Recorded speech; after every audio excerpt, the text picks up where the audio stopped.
तलबा की एक जमात दी यंग इंडिया अधिकार मार्च ने दिल्ली में एहतिजाज किया। मार्च में बड़ी तादाद में तलबा शरीक हैं।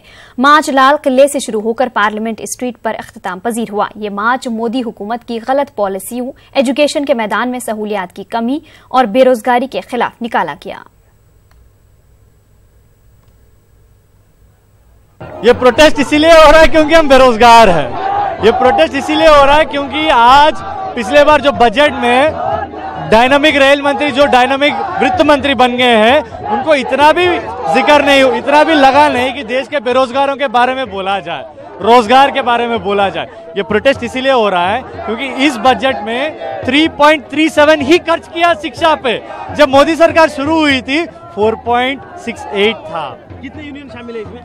70 से ज्यादा student union, student movement, youth movement और तमाम ऑर्गेनाइजेशन इसमें मौजूद है। मोदी जी को इस देश के छात्रों ने, देश के युवाओं ने बड़ी ही उम्मीदों से सत्ता में लेकर आए थे कि कम से कम मोदी जी आए, कुछ बदलाव करेंगे। उनका कार्यकाल फिनिश होने वाला है, लेकिन एक भी नौकरी नहीं दी। जो नौकरी थी वो भी खत्म कर दी है। ऊपर से आप शिक्षा का बाजारीकरण कर रहे हैं, शिक्षा का निजीकरण कर रहे हैं। गाँव से जो गाँव देहात से जो बच्चे आते हैं वो कैसे आएंगे पढ़ने के लिए, और जो आ भी रहे हैं उनके लिए आप रोस्टर सिस्टम लाकर उनको हायर एजुकेशन में जाने से आप रोक रहे हैं। जो नौकरी उन्हें मिलने वाली है उन्हें 13 पॉइंट रोस्टर के जरिए एकेडमिक मामलों में आपने रोकने की कोशिश कर रहे हैं। एसएससी का स्कैम हो, यूपीएससी का स्कैम हो, हर जगह स्कैम है। आपने देश के युवाओं के लिए, छात्रों के लिए कोई भी ऐसा कदम नहीं उठाया कि उसके लिए वो शांति से करें। ये मार्च उन्हीं के अगेंस्ट में मार्च हल्ला बोलेगा। अगर अभी डिमांड पूरी नहीं होती है तो इसके बाद भी बहुत बड़ा मार्च होगा।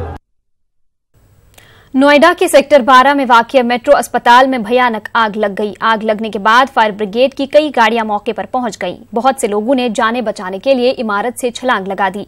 मरीजों को दीगर अस्पतालों में मुंतकिल किया गया है। आग लगने की वजूहात का अभी तक पता नहीं चल सका है। किसी जानी नुकसान की कोई खबर नहीं है।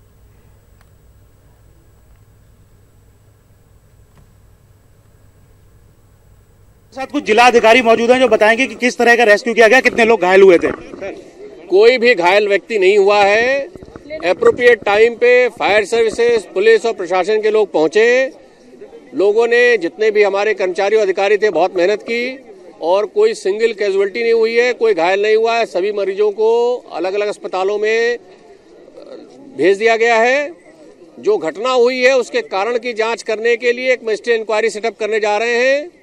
प्रोसेस को फॉलो करने दीजिए, जो भी निष्कर्ष निकलेगा वो शेयर करेंगे। Thank you. कुल कितने मरीज थे? 66 मरीजों को यहाँ से जो है बाहर भेजा गया और कोई भी कैजुअलिटी नहीं है, ऐसा खुद यहाँ पे जो जिला अधिकारी हैं उन्होंने बताया है।